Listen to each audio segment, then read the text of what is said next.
Le 12 mars 2003, la France assiste à l'évasion la plus spectaculaire de l'histoire pénitentiaire, celle d'Antonio Ferrara, figure du grand banditisme.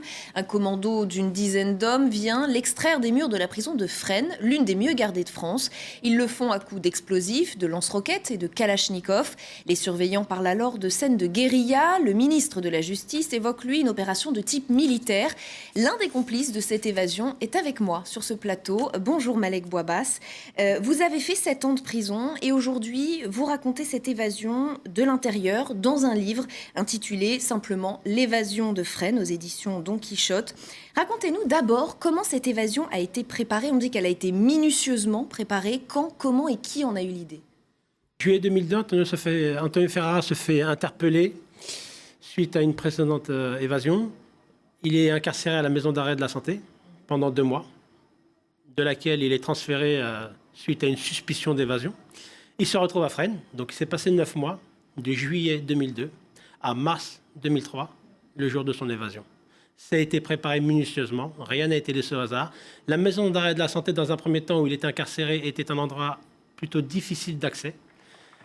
Il y a eu une suspicion d'évasion, comme je vous l'ai dit juste avant, et c'est vrai que c'est peut-être le fait du hasard. Ce qui est sûr, c'est que ça a bien amené les choses et ça a facilité la préparation de cette évasion de Fresnes. Et alors, je le disais, vous aviez des armes de guerre. Comment aviez-vous trouvé ces armes de guerre? Vous pouvez le dire aujourd'hui, c'était facile à trouver?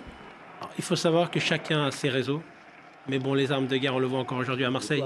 C'est pas plus compliqué à trouver qu'autre chose. Ce qui est sûr, c'est que les armes de guerre, à partir du moment où vous êtes dans un milieu et que vous faites des bêtises, les armes de guerre sont indispensables. Et vous étiez formé au maniement de ces armes?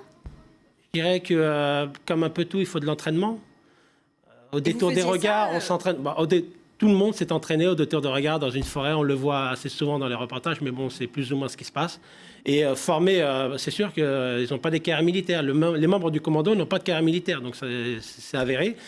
Formés sur le tas, ouais, avec l'expérience sûrement. Mais bon, en tout cas, ils ont fait preuve de professionnalisme et on a parlé d'actes militaires. Ouais. Quel a été votre rôle à vous, précisément, dans cette opération? Interpellé avec Antonio Ferrara. Donc je suis interpellé en juillet 2003, donc suite à cette précédente évasion de mars 2003, en sa compagnie. Je suis renvoyé dans un premier temps pour les chefs d'inculpation d'évasion. Par la suite, je suis condamné. Voilà, dans le cadre de cette évasion, j'ai pris 7 ans d'incarcération. Dans un premier temps, l'avocat général avait requis 18 ans. Il faut savoir qu'ils n'ont pas apporté la preuve ultime de ma participation et je suis resté sur 7 ans que j'ai purgé. Et de qui se composait ce commando? Vous parlez d'une dizaine de Corses, d'Italiens et d'Arabes, tous des amis de Ferrara. J'ai fait une comparaison avec la publicité Benetton. Donc à l'époque, il y avait ce mélange multiethnique, multiculturel, avec des Blacks, des Blancs, des Chinois. Aujourd'hui, pour le coup, c'est ce qui a un peu posé des problèmes au service de police, étant donné que l'équipe, là, elle était composée d'Italiens, de Corses, d'Arabes du 93, de Blacks, le Nord, le Sud, un mélange. Les gars, ce qui est bien, c'est qu'ils ont laissé de côté tout ce qu'ils avaient de particulier et ils ont avancé main dans la main en faisant c'est par amitié. Abstraction de... Pardon? C'est par amitié que vous avez fait ça? C'est un lien d'amitié tellement fort? En tout cas, ce qui est sûr, c'est qu'il y a beaucoup de choses qui ont été dites. Donc, il y a eu des spéculations judiciaires, policières. Quand on y réfléchit bien, quand on pose bien les choses à plat, on se dit que les mecs, ils ont prouvé qu'ils étaient plutôt doués dans ce qu'ils faisaient. Ils ont gelé les miradors. Donc, c'est un terme militaire qui a été employé par les services de police. Ils ont fait des trous dans les portes d'enceinte, les portes blindées. Bon, à côté, il faut reconnaître que Ferrara a fait sauter les barreaux de sa cellule. Donc ça, c'est indéniable. N'empêche, on a parlé de sommes d'argent.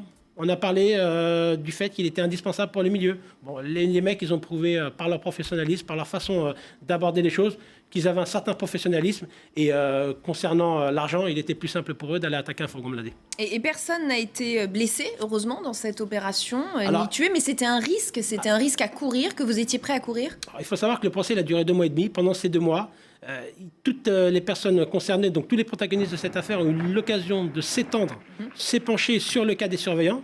Bon, ils ont tous reconnu que les surveillants avaient été choqués, mais ce qui est sûr, c'est que je l'évoque dans un passage du livre, dans une scène où je montre bien le courage et la dignité dont ils ont fait preuve, parce qu'il faut reconnaître une chose, c'est que les surveillants, et ça c'est indéniable, et je pense que si on se met un peu à la place, on s'apercevra que le fait qu'ils soient choqués, ben, ça va de soi, quoi. C'est une réaction humaine. Alors, vous le disiez tout à l'heure, vous avez été retrouvé en compagnie de Ferrara 4 mois plus tard, 4 mois de cavale. Comment avez-vous pu tout simplement boire un verre à une terrasse de café à Paris, alors que vous saviez que vous étiez avec l'un des hommes les plus recherchés de France ? Ben, j'aurais tendance à vous dire que si vous vous retrouvez à tabler avec quelqu'un à côté de vous, tout de suite, ça ne vous vient pas à l'esprit. Et en plus, voilà, quoi, c'était bon enfant et il n'était pas non plus avec une cagoule sur la tête, quoi. Donc, finalement, le plus simple, quand on est recherché, c'est de se mélanger à la masse. Vous êtes toujours en contact avec Ferrara ? j'ai des contacts. Donc, il a eu l'occasion d'avoir une copie du livre, donc d'avoir à disposition un livre. Vous savez ce qu'il en suivi pense l'évolution. Pour le coup, je pense qu'il il y a des clins d'œil qui sont faits pas que pour lui dans le livre, pas que pour lui, pour certains membres de ce commando. Je pense qu'il va apprécier le livre et qu'il l'a apprécié. Et l'expérience de la prison, 7 ans de prison, hein, je le rappelle, comment l'avez-vous vécu ? Dans un premier temps, on peut penser qu'on est des émules et qu'on fait des émules et qu'on nous stigmatise comme des héros. Mais bon, moi, dans un premier temps, j'ai été héros de la pénitentiaire, quoi. J'ai fait 2 ans de quartier d'isolement. Donc à partir de là, ouais, sûrement. Après, il faut bien quelque chose. Les jeunes d'aujourd'hui ont besoin de se rattacher à quelque chose. Moi, personnellement, je ne me casse pas dans cette catégorie. C'est-à-dire que pendant votre incarcération, pour les autres détenus, vous étiez un exemple à suivre, ou en tout cas, vous étiez plus respecté que les autres pour ce commando organisé ? Je ne sais pas, mais bon, après, c'est comme un peu tout, quoi. Les jeunes, ils ont besoin de s'identifier. Après, est-ce qu'ils s'identifient directement à moi ? Je ne sais pas. Mais bon, ça ne m'étonnerait pas. Est-ce qu'ils s'identifient à Ferrara ? Peut-être aussi. Ce qui est sûr, c'est que cette histoire a marqué les esprits. Donc, à partir de là, bon, il y en a qui en sourient et d'autres qui glorifient. Mais ce n'est pas l'intérêt de mon livre. Aujourd'hui, j'en tire aucune gloire. Le livre, il n'a pas été fait dans ce sens-là. Le livre, c'est jamais une explication sur le pourquoi. Donc le commando en est arrivé à commettre de tels faits et le comment. Donc la préparation, la mise en place, de la conception au passage à l'acte en passant par des achats, parce qu'il faut savoir quand même que dans le cadre d'une évasion, il faut faire du shopping.